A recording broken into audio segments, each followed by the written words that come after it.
So this video is to just demonstrate some of the skills on the Dreamweaver skills checklist.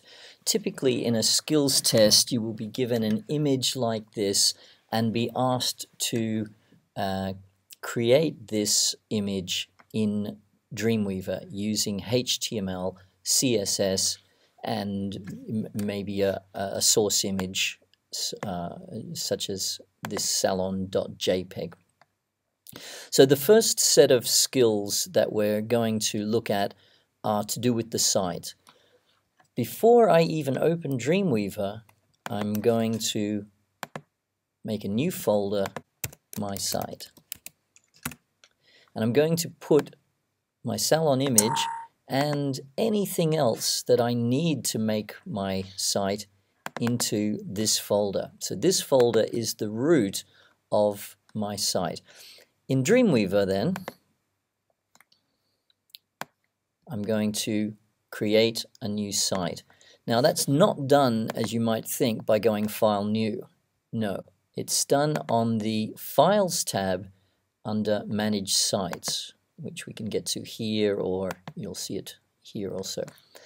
And in this window, I can create a new site, which I'm just going to call My Site. And I'm going to point it to the folder that I just created on the desktop. Once that is done, I now have a defined Dreamweaver site. The next thing is to create a HTML page. So I'm going to just go File, New, HTML page, and Create. Now we know, I guess already, that we have the design view, the split view, and the code view. And it's worth noting that the design view can be either a design or a live view. We want it to be in the design view at the moment. At the moment it's called Untitled and it's not saved, so I'm just going to save this page, and it will save by default into my site, into the root of my site, and it has to be called index.html. And there we have it. It appears over here in my files list. There's nothing on it, but it's correctly named to be the landing page of my site. So now we're going to set the background color of this page. Make sure that you're in design view and not live view, because you'll see here, if you're in live view, there's no page properties. In design view there is. So we're going to click on the page properties and make sure we're using the CSS to change the appearance, and that's the color I choose, and we'll OK that, and now we've set the background color for our page.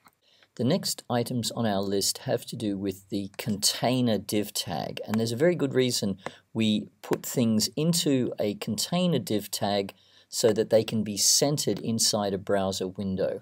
So I'm just going straight to the insert panel, and we'll see that the top of the insert panel is the div tags. I have to be sure I know where my cursor is. I'm just clicking in the body and it's in the body tag. If I look in the split view, you'll see that it's right in here in the body tag. So just make sure that the container is sitting inside the body tag. Then I'm going to insert a div tag with an ID of container. ID if there's only one of these on a page, a class if there are many of these objects on a page. There's only one container. And while I'm here, I'm going to make a new CSS rule for it. The rule will be hash container because it's an ID. It'll be in this document, and let's just set a couple of properties. Look, I'm just going to set a width of 800 pixels and a height of 600 at the moment, and that's, you know what, and a background color of red at the moment so we can see what we're doing. Okay, if I just OK that, we'll see that we've now got the CSS for the container with the properties we set, and then we OK again to insert the div tag. And if we go to the design view, we've now inserted a container div tag.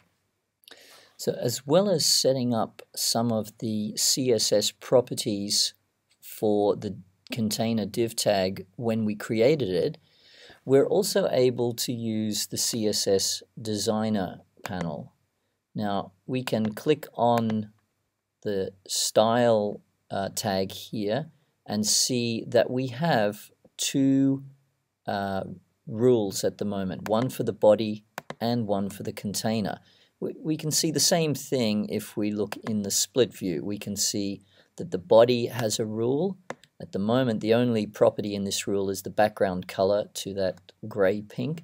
The container also has a rule, and that is for the background color, the height, and the width. Now I'm clicking on the container, and I'm going to set some other properties for the container rule.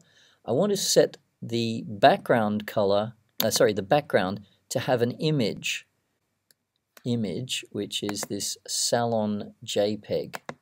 Now, for any image, I can choose to have it, if it's smaller than my background, I can choose to have it repeating in both directions, repeating on the x-axis, repeating on the y-axis, or no repeating. So I have some properties there that I can set.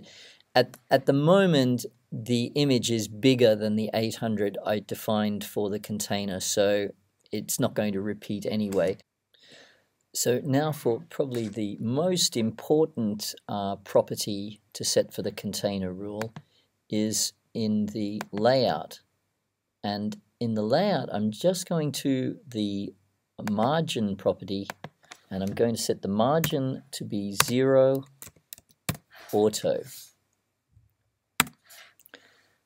When I set the margin to 0 auto, it tells the container to have 0 margin at the top and bottom and automatic margin for the left and right. And that will put our image into the center of a browser window. Let's just have a quick look at that and test that that's working okay.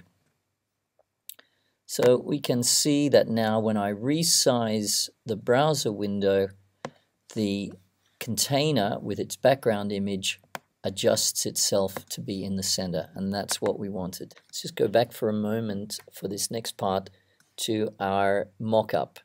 We see a red text box that sits in our page. So we're going to do that one next. I'm calling it red text box, and the first step is to place a div tag called red box in the container and make it relative position. Let me just demonstrate what that looks like.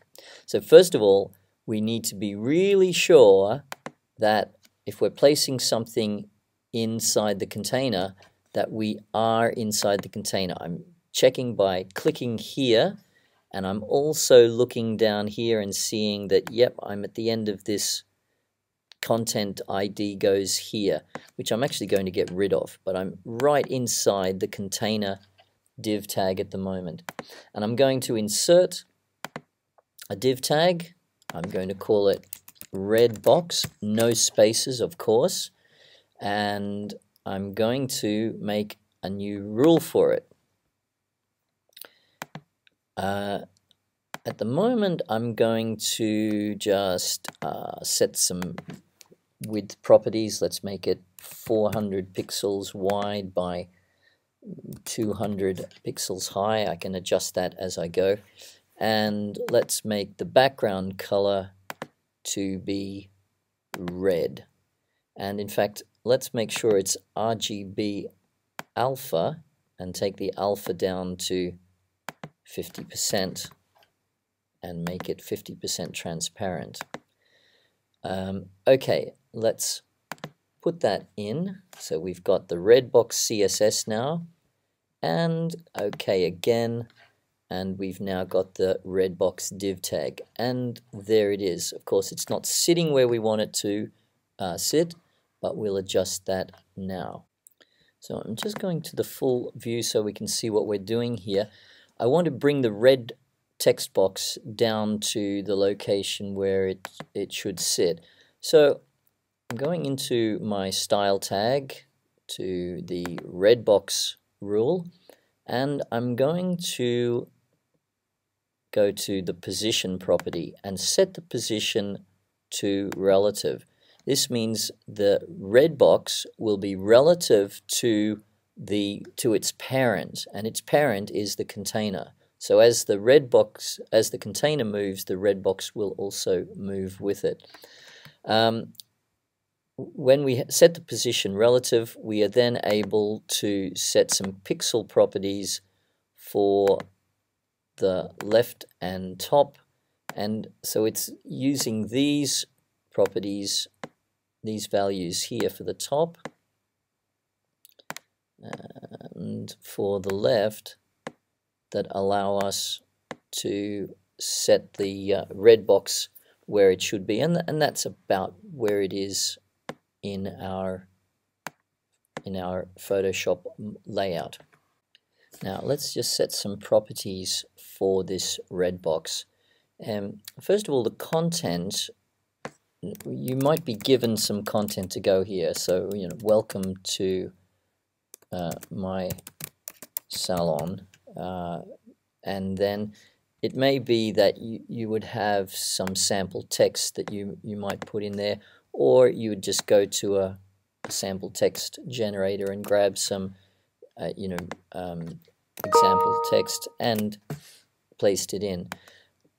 Here, if we wanted to set some properties, we could go to the text properties for red box and set the color white, for example.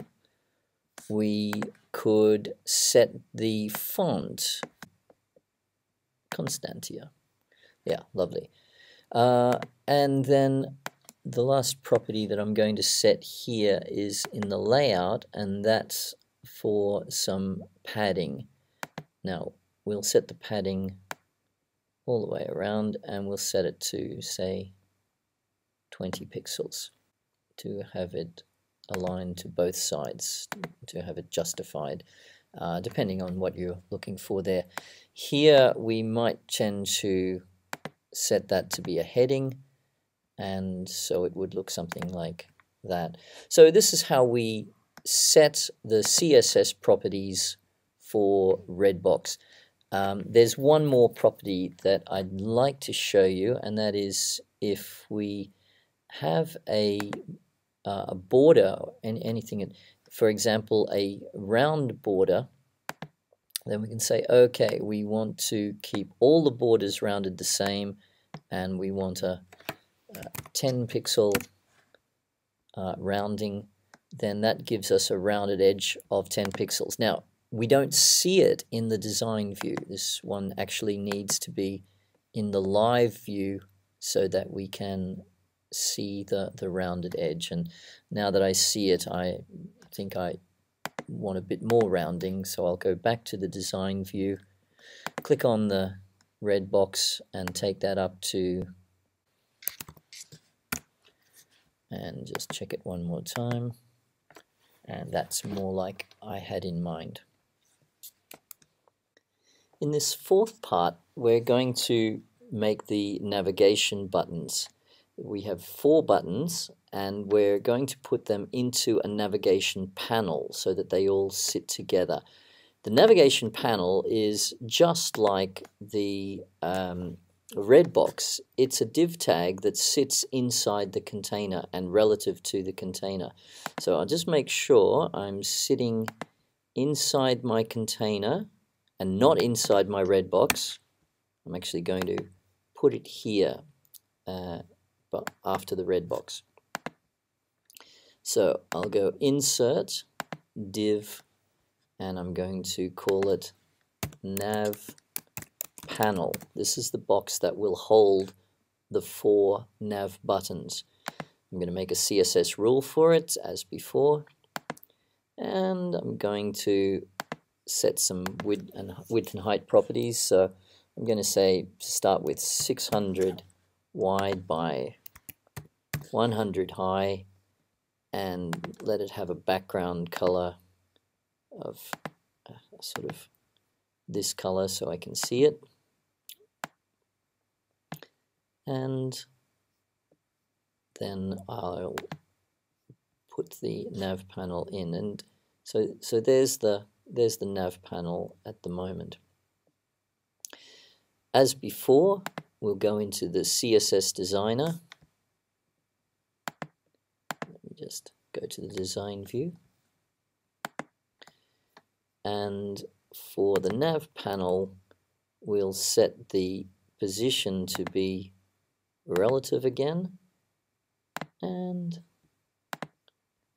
set some properties. So that's about where we would like it to be, somewhere in there. And we might find that that's already looking a bit too wide, so maybe I would bring that down to, say, 400 pixels wide by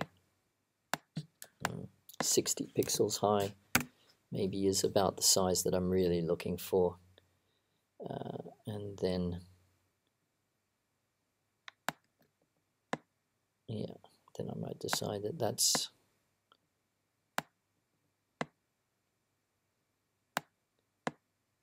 about where I would like my navigation panel to be.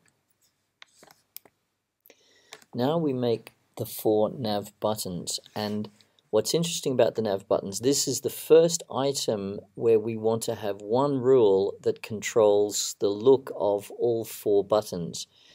We start the same. Well, first of all, we make sure we're inside the nav panel, and I'm going to get rid of that Dreamweaver text. I'm inside the nav panel, and I'm going to insert a div tag. This time I'm going to use a class, and this is my nav button. I'll make a rule for the nav button, and the same thing. I'm just going to set a property width of, let's start with them 50 by 20 pixels high, for example, and a background color of black, for example.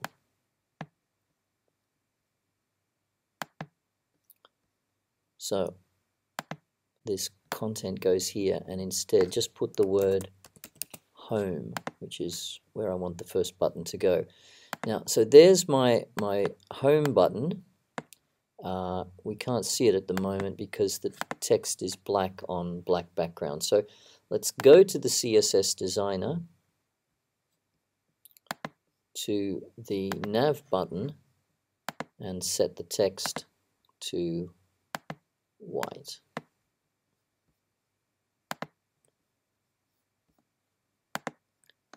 And just refresh it with a click on the design button. And so there's my first navigation button. I'm going to make 4 of these buttons, and I'm going to do that in the split view by just copying and pasting it 3 times. Home, about,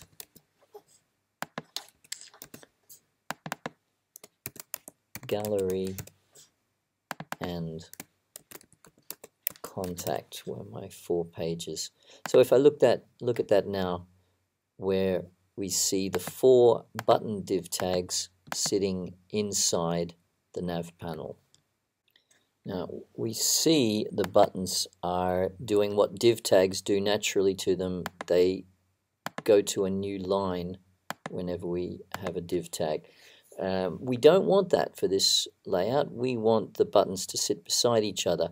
So in the nav button rule, we have a property that will do that under the layout properties, and this is called float. We can either set the nav buttons to float right or to float left, and in this case float left is what we would like to do. While we're there, let's set some margin for the nav buttons. What does it look like with 20 pixels? A bit too much maybe. Let's try for 10 pixels from the top, looks about right. 10 pixels from either side. now they're actually starting to look not wide enough. So I'm going to take them up to 70 pixels wide, and let's even center the words inside. We might even make them a little higher. Let's say 30 pixels high. And while we're at it, let's put a little bit of padding at the top. That's starting to look like what we want it to look like. We can play around with that more, but that's really fine. We might also at this stage decide that we want to get rid of the background color for the nav panel, because in our original design there is no background color for that. So now we just have the 4 buttons. Next, I want to put the links around the button. I'm going to do this in the split view and show you what this looks like. So my home button, which is the div class in the class navButton, and its contents is home. With all of that selected, I'm going to insert a hyperlink. And the link will be to a page in the same directory called index.html. The About button will have a hyperlink of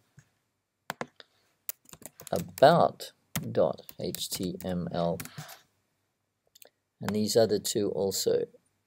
Gallery will have a hyperlink of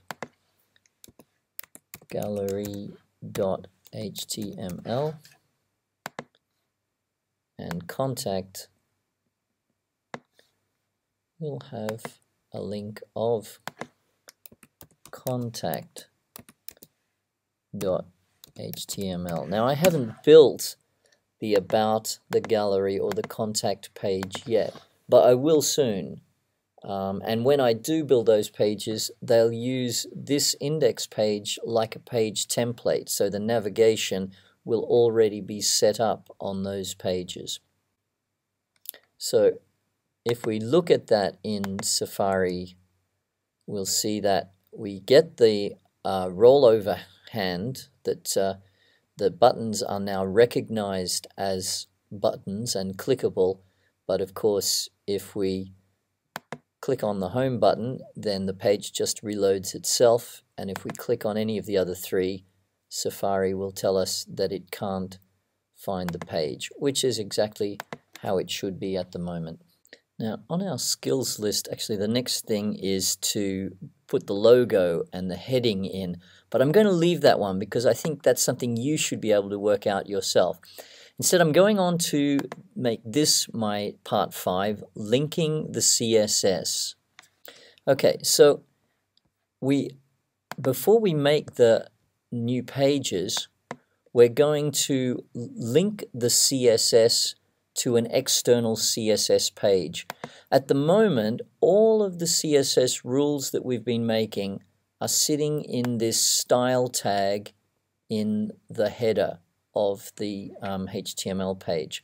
But I'm going to take what's in here, all this CSS, and I'm going from the beginning of the style tag. The first thing is the body word, and that's all my CSS, down to the style tag closing, and I'm going to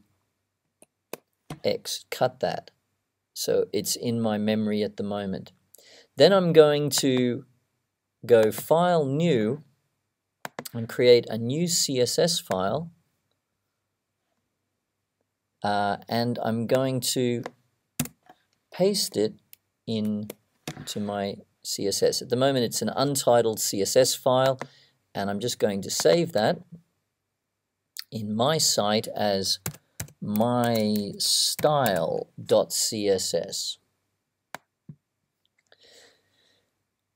Now, if we go back to the index page, it's a disaster. The whole site, nothing looks good. All that hard work we did.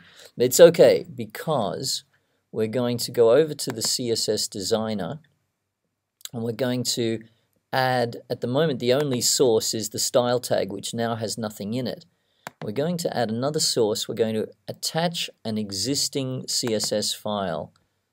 And if we just do a quick browse into my site, we should find mystyle.css. So we'll link that to the page, and everything looks beautiful. Let's just have a quick look at what that looks like. Before, there was a mountain of stuff, CSS style rules here. Now that's empty, and there's just this one link which links to mystyle.css as a style sheet. And that's how we're going to link the HTML to an external style sheet. So the last part of this skills test is to make the other pages, and now we're ready. We can use our index page that we have made as a template for the other top level pages. So index.html can be saved as about.html, and that's exactly as I wrote it in for the navigation buttons. We now have the pages of our site, and they're all linked to my style. So just to demonstrate that, that the site is all working and that the navigation is working, let's just put a heading on each page. This is the contact page, and I'll do that for the others. Now, when I test it in Safari, I can see that contact will go to the contact page, gallery will go to the gallery page, about, and back home. So I can basically navigate around my site at the moment. One last thing I'd just like to say is that, okay, I've gotten this far and I've decided that I actually don't like the black buttons, that the nav buttons should have a background property which is like a dark red instead, and I decide that's the color I actually want my buttons to be. I only need to change it in one place, mystyle.css, nav button class, and the background color. And now the beauty of that is it's changed in every page. That's the power of having pages linked to CSS. So that wraps up this video tutorial that follows the Dreamweaver Skills checklist. I hope it was useful to you, and thanks for watching.